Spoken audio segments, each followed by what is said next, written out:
City Council members Dr. Justin Harlow, a Democrat representing District 2 who voted against the RNC coming to Charlotte, and Tariq Bokhari, a Republican representing District 6 who voted for it. Gentlemen, it has been quite a night for you last night. I'm sure not a whole lot of sleep heading into this morning, so thank you for coming this morning. Glad to be here. We want to hear from both of you on why you voted the way that you did. So, Justin, I'll start with you. Walk us through what your thought process was, how you came to your decision. So for me, I had a lot of conversations with constituents, folks on both sides of this argument, hospitality and business owners, talked with our police chief, city manager, a lot of hospitality workers who live in my district. And after just kind of having all those conversations and also understanding what a Trump RNC would mean for this city and what that might bring out, I decided to vote no.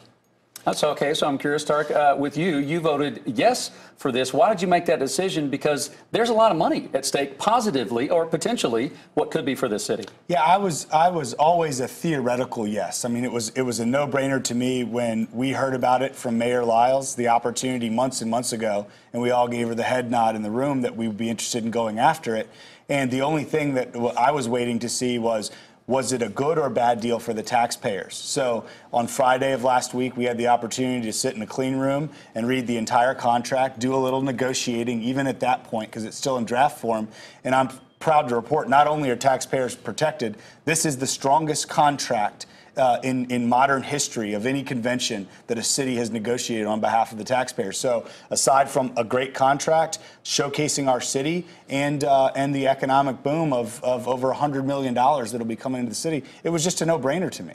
There is no shortage of opinion, of course, as you have heard from people directly, I'm sure via social media, et cetera. We have asked on Facebook as well. You just heard some of the sound off. People have called in, but we also asked on Facebook what people had to say.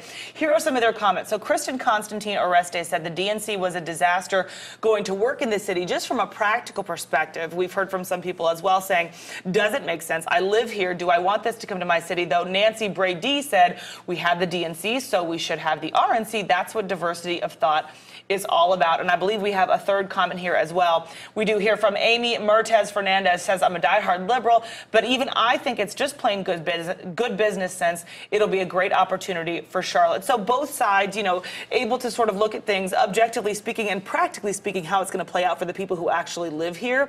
How much when we talk about the DNC having been here in 2012, now looking at the 2020 RNC coming, how much did that factor in when people say, well, we had one, so we should have the other as well, for either one of you? So that falls a little bit on deaf ears for me. Yes, the DNC was a great convention. It allowed Charlotte to really showcase a lot of its world-class talent and qualities.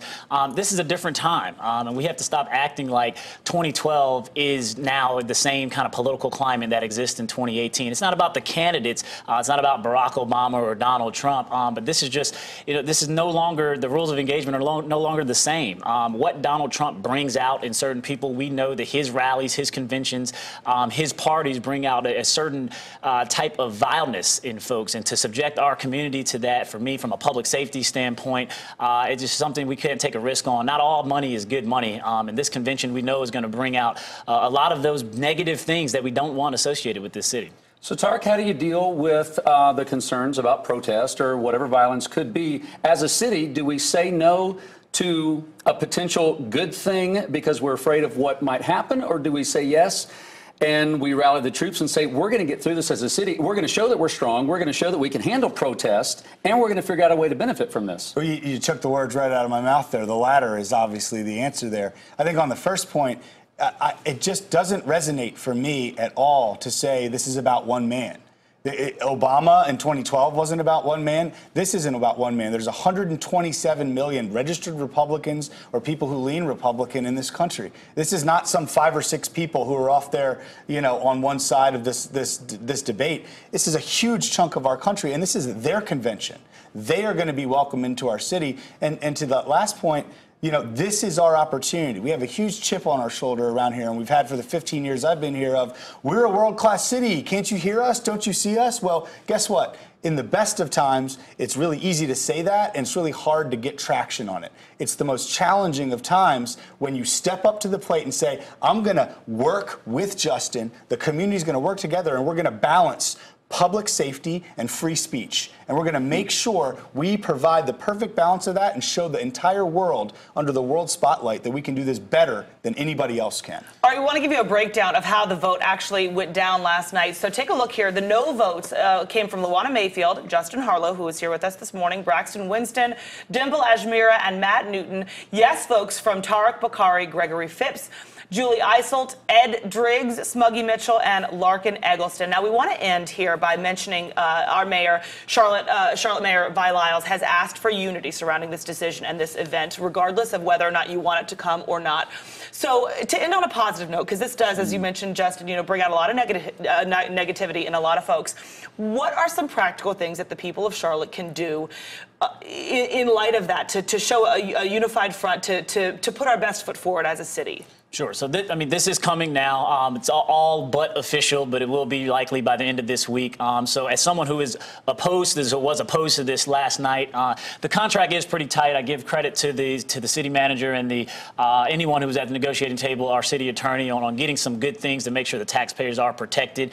But our police force and our chief have a large load to lift moving forward here. We're going to get a security grant from the federal government, and we really have to implement that the right ways to make sure that people that live here and that work here in this city and that are going to be here long after this convention is gone feel safe and feel like they can participate in their city while it's here. This is not going to be a convention as usual.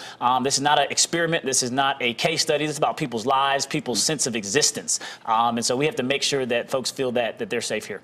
Guys, thank you for being here, and the rest of the city council last night. I know the next coming days are going to be very busy for you guys. We've got 2 years basically from now. Can we pull together as a city? And this is going to be quite the test. We're going to take a break, guys. We'll be back with more of Good Day Charlotte after this.